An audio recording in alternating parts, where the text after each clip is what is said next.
para poucas mulheres foi oferecida uma opção, né, um tratamento para fugir dessa realidade. E o tratamento hoje em dia ele existe, né, com várias alternativas, vai ser individualizado de acordo com cada um, mas o tratamento existe. E com muito embasamento científico, né? Sim, a gente, né, tivemos aí estudos no passado que geraram muito medo em relação a câncer de mama, né, reposição hormonal e câncer de mama, que foi aquele estudo WHI, mas foi um estudo, assim, um pouco pobre de comparativo, porque foram pegas mulheres que não tinham exatamente o mesmo perfil, né, todas as mulheres, idade, comorbidades, vícios, né, foram pegas aí uma amostra um pouco variada, que não dava muito para ter noção dessa questão do fator de risco, e onde foi testado uma ou duas combinações de hormônio, né? Então, a gente falava na época só de medroxprogesterona ali como associação com estradiol.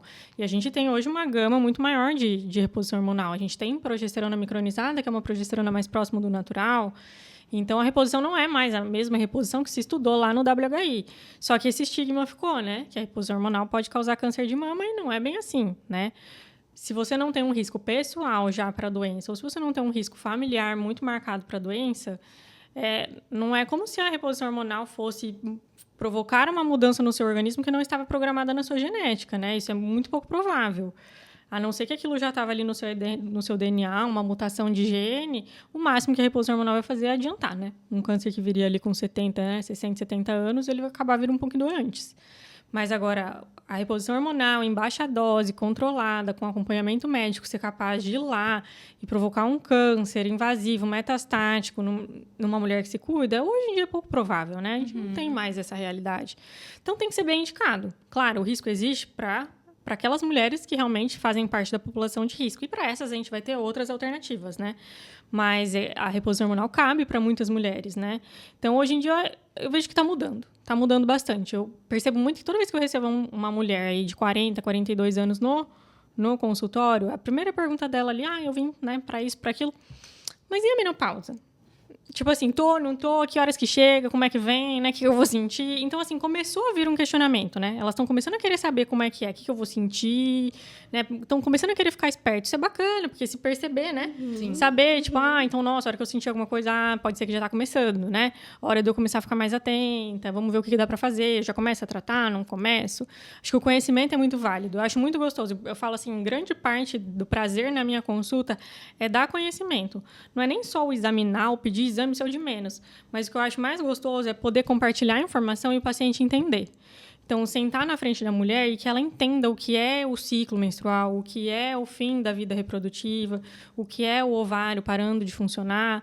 E eu sou cheia dos rabiscos, das metáforas, as minhas pacientes sabem, né? Que eu sou cheia de falar do Fusca, que eu falo que a menopausa é o Fusca, que você vai lá da partida, não pegou, da outra partida ele pega, aí você continua andando.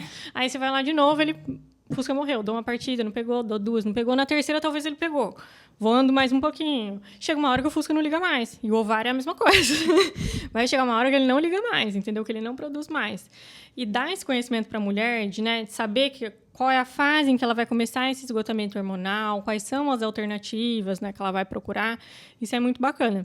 Né? E esse conhecimento, eu acho que o conhecimento de si, o conhecimento do climatério, o conhecimento da saúde, vem aliado com adesão a tratamento, né? Com adesão a consultas de rotina, diagnósticos, a tudo. Vem importância nisso. Isso, né? Que você falou, Olivia, é muito importante, assim, até de que as mulheres estão te procurando mais cedo e essa queixa tá vindo espontaneamente, porque eu, às vezes, acabo pegando num contexto onde o resultado não vai mais ser tão positivo.